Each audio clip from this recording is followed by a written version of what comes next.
Në emër të Atit, të Birit dhe të Shpirtit të Shenjtë. Vëllezër e motrën dhe Krishtit, kisha jonë sot feston shën transferimin e Lipsanit të Shën Gjerasimit. Përse ne I festojmë shejtorë, sepse vetë Zoti na tha, unë jam I shenjtë midis të shenjteve dhe I çuditshëm. Po përballë situatës së sotme, kisha pikërisht feston shejtorë, sepse kjo botë, ky globalizëm, ky zhvillim I shpejtë I teknologjisë ofron shumë modele, ose gjatë të historisë njerëzore, djalli, satanai, armiku I njeriut ka thurë shumë modele për të ndjekur njerëzit. Modele perandorësh, modele të fuqishmish, modele të pasurish, modele sundimtarësh, ose modele të tjera që njerëzit të kenë mundësi ose të adhurojnë ose të nderojnë ashtu dhe të largohen nga Perëndia I vërtetë. Por Zoti dhe kisha dhe etrit e kishës na mësojnë tjetër gjë. Pikërisht shejtorët e etrit e kishës për të frymëzuar zemrat e besimtarëve në idealin më të lartë të shejtorëve dhe të kontribuojnë në realizimin e tyre, japin mendime për shejtorët, të cilët me hirën e Perëndisë në sferën e përsosmërisë morale dhe njerëzore më të mundshme. Shejtorët janë princat dhe zotëruesit e vërtetë të dhëut.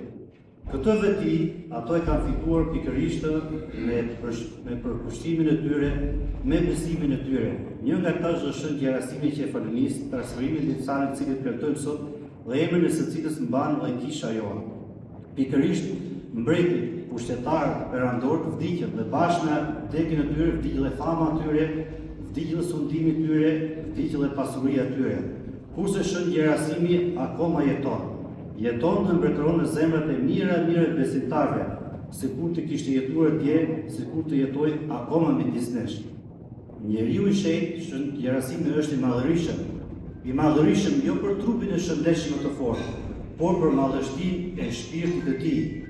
Shën Gjerasimi ka trimërinë e vërtetë, krenarinë e vërtetë, përderisa ai nuk pranon të hedhë veten e tij në pasionet e ulta dhe poshtëruese të trupit. Pasi ka në mendjen në zemrën e tij, kishte në mendjen e zemrën e tij ideale më të larta për Perëndimin, për botën, përderisa në gjithë zemrën dhe me dashuri undau të varfër nga të mirët e tij materiale, përderisa asnjë fatkeqësi, asnjë mirim I jetës së tij nuk e theu atë. Pasi me krenari dhe përkuzje të shenjtë, kaloi pasionet e njerëzve të vegjël dhe I pastër marshoi në rrugën e jetës së tij drejt Perëndisë. Shën Gjerasimi ne mund ta parafrojmë me shqiponjë, sepse ndryshe nga shumë njerëz të tjerë, ai fluturoi me shpirtin e tij mbi tokë, mbi pasionet, mbi vogëlsirat e saj. Ai fluturoi lart në një botë tjetër morale, të panjohur për shumë të tjerë. Shën Gjerasimi në paraqasim me shumë njerëz, sidomos të ditëve të sotme, të cilët janë arrogantë, të pastyrë, të parespektueshëm, dhe ai ofron modelin e qingjit të butë dhe të mirë, sepse zemra e tij ishte e butë dhe e pasur me dashuri për njerëzit e tjerë, sepse qengji I tij të ofrojë, do të ofrohet tek të tjerët. Gjithashtu Shën Gjerasimi ne do ta përgjagjësojmë kollumbin e pafashëm, për paprekshmërinë e karakterit dhe për të lirësinë e qëllimit të tij. Por karakteristika kryesore e tij është dashuria e tij e zjarrt dhe pakufishme për Perëndimin. Perëndia për të nuk ka të njëjtën rëndësi që ka për njeriu e zakonshëm. Perëndia është në vërtetë perëndia e shejtorëve. E atyre që në një farë mënyrë kanë familiarizuar dhe kanë bërë të tyre Perëndin me dashurinë e tyre. Tash të lexojmë shkurtimisht jetën e Shën Gjerasimit, tit mbrojtësit e kishës sonë. Shën Gjerasimi asketi I ri që falenis lini në fshatin Trikallë të Peloponesit. Babai I tij fylli mitër dhe nëna e tij Kali. Babai I tij ishte përkisë aristokracisë bizantine, familjes së madhe të notarëve. Xhaxhai ishte Luka Notaras, kryeministri I fundit ose Duka I Bizantit, dhe I lidhur ngushtë me perandorin e fundit Konstantin Paleologos. Në moshën 20 vjeçare I mbushur nga dashuria minore, Shën Gjerasimi la rehatin në rezidencës së notarëve dhe filloi udhëtimin në kërkimin e tij personal. Për 26 vjet të tëra I kërkoi për plotësimin e këtij udhëtimi nga Zakynkosi në shpellën e madhe në Meteora dhe nga Shënukai Beotis në manastirët e Selanikut, Konstantinopolës dhe në malin Napos, ku dhe u qep mur. Murguri u dorëzua në Llak dhe më pas prit nga patriarku I Jeruzalemit Gjermanos. Shën Gjerasimi praktikoi disiplinën e asketit. Nga dëshira për vetmi, ai u troi drejt lumit Jordan, ku kaloi 40 ditë. Pasi mori bekimin e patriarkut për të jetuar në jetë në heshtje, Shën Gjerasimi u trojt në Zakynthos, ku jetonte duke ngrënë vetëm bimësi të egra. Pas këtij udhëtimi shpirtëror të pasuruar me përvoje shpinore dhe njohuri asketike, në vitin 1555 u vendosi të shkojnë në Kefalonia. Ai përsëri asketizoi në një shpellë afër Argostonit për 5 vjet, gati 6 vjet, kur më vonë vendosi të vendosën në një zonë më të largët në luginën tjetër të Omalës, rreth malit Ainos, kur i nevoi kishën e fjetës së Virgjëreshës. Kjo kishë e vogël me zonën përrethur nga prifti Jorgo Falsamos, i cili më vonë u pendua për atë çka bëri dhe e dërgoi shetin në gjykata, në të cilët Shën Gjerasimi dilti pa fashë.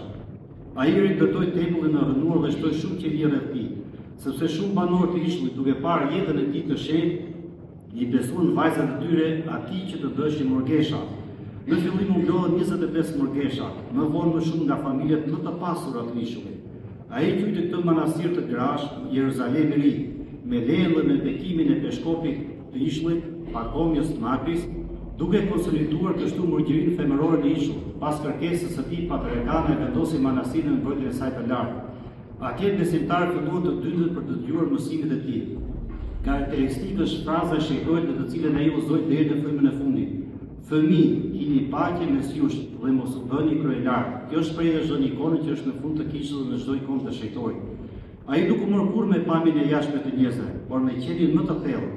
Qeni është pasqyrë e vërtetë e shpirtit dhe ka nevojë për shërim shpirtëror, por që është një vlerë më e çmuar. Nëpërmjet kësaj lufte, ai doli fitimtar, një atlet i kurrëzuar që qëndron para nesh për të na treguar potësinë e materies mbi të mirat qellore, gënjeshtën djallëzore mbi të vërtetën e Krishtit. Shën Gjerasimi pasi jetoi si asket në kuptimin e mirëfillt të fjalës, në shpellën e hapësirë të hapur të tokës, fjeti me Zotin në 15 gusht 1579.